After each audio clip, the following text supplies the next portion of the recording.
Support for Living Culture is provided in part by McKay Ranch, Fit Seafoods, Work Unlimited, and by Easy Orchards.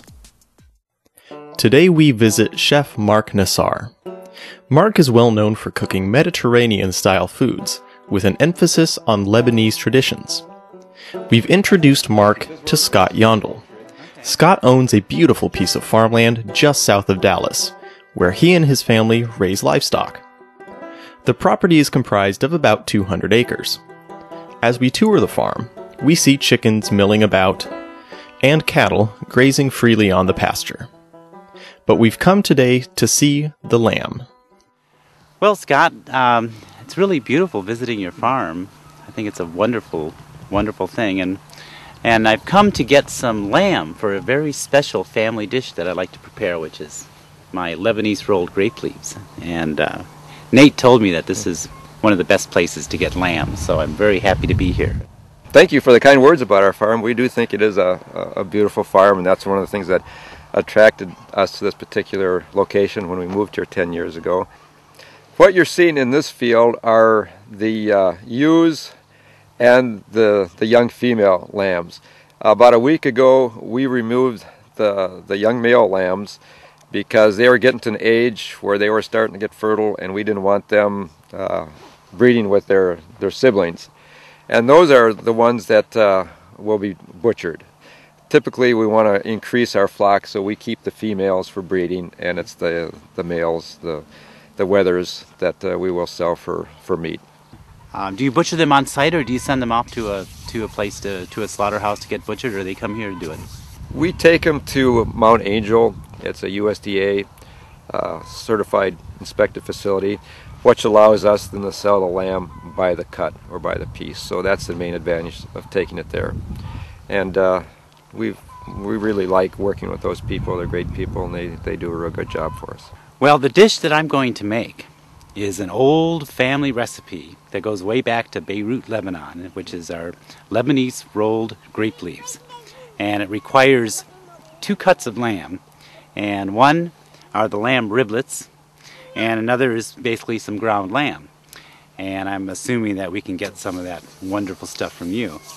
And tell me about the ground lamb and what parts of lamb you use to make your ground lamb with. The ground lamb comes from various parts of the lamb. Typically when they cut and wrap and trim, they'll use a lot of the trimmings from various cuts.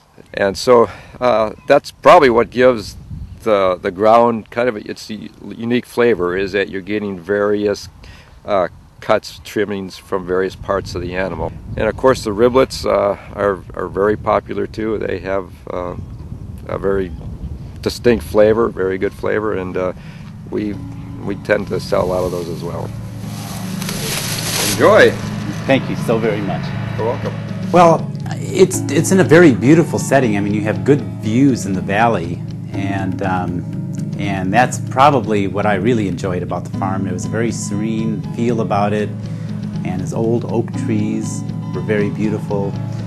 That's probably what impressed me the most, is just how peaceful it felt being there. After visiting with Scott at the farm, we head back to Salem to prepare the lamb. Our destination for this meal is Marc's home, where he tends a small backyard garden and operates his basement kitchen.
Well, I think that we're in for a traditional and delightful Lebanese dinner. It reminds me of the times that I had as a small child in my Arab grandparents' household.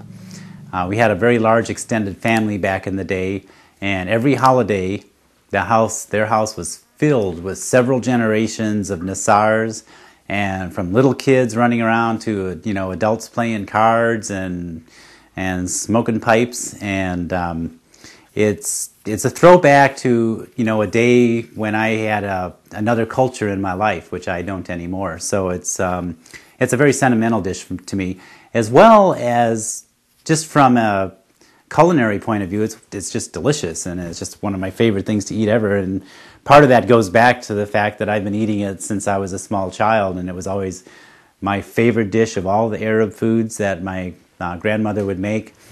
And so it just brings back memories of good times when I was a kid.